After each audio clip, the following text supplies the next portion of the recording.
A call overnight to the governor of Texas as he spoils for a showdown with his own party over a government shutdown. Our chief White House correspondent John Karl tracking all that. And John, you're also reporting overnight that the president may be close to a big change in immigration. A big and controversial change, George. With a government shutdown looming, White House officials tell ABC News that the president is seriously considering ending a program that provides legal status to hundreds of thousands of undocumented immigrants who came to the United States as children. The move the president is considering would put nearly 800,000 undocumented immigrants in danger of being deported. They are known as dreamers, people who came into the United States illegally as children. President Obama gave them legal status, and back in January, President Trump told ABC they had little to fear. They shouldn't be very worried. They are here illegally. They shouldn't be very worried. I do have a big heart. But now several conservative states, led by Texas, are threatening to sue to end the program. And White House officials say the president is seriously considering giving in rather than defending the program in court. The move comes as President Trump is threatening a government shutdown unless Congress provides funds to pay for his wall on the Mexican border. During the campaign, of course, Trump promised that Mexico would pay for the wall. Border, and I will have Mexico pay for that wall. Who's going to pay for the wall? 100%. So why is he now threatening a government shutdown if Congress won't pay for it? The president's committed to making sure this gets done. Again, he said over and over again, he talked about the campaign over and over again, he said Mexico's going to pay for the wall. Now, once again, the president's committed to making sure this happens, and we're going to push forward.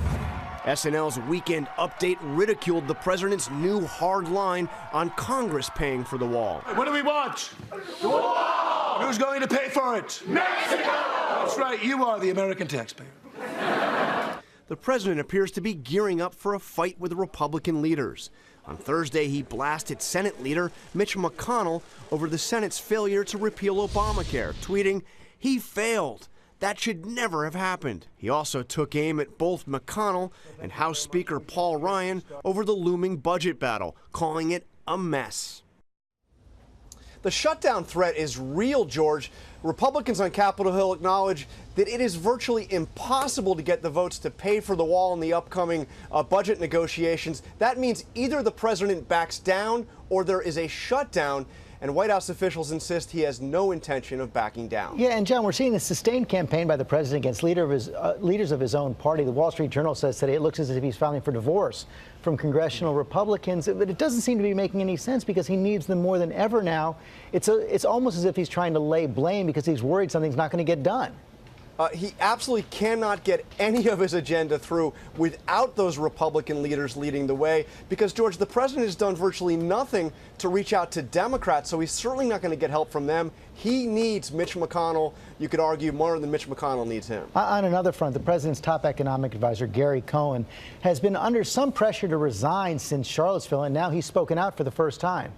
Yeah, this is an extraordinary interview with the Financial Times. I want to read you two excerpts from it, George. He says, "This administration can and must do better in consistently and unequivocally condemning these groups, these hate groups, and do everything we can to heal the divisions that exist in our communities." He is taking issue with the president's response to Charlottesville. And then on the issue of whether or not he would resign, he says this, "I have come under enormous pressure both to resign and to remain in my current position. As a patriotic American, I am reluctant to leave my post." But then he adds, "I also feel compelled to voice my distress over the events of the past 2 weeks." So extraordinary criticism from the president's top economic advisor here at the White House. Yeah, the president himself said on Tuesday night that his words on Charlottesville were perfect. John Karl, thanks very much. We'll have much more Sunday on This Week. Hi, everyone. George Stephanopoulos here. Thanks for checking out the ABC News YouTube channel. If you'd like to get more videos, show highlights, and watch live event coverage, click on the right over here to subscribe to our channel. And don't forget to download the ABC News app for breaking news alerts. Thanks for watching.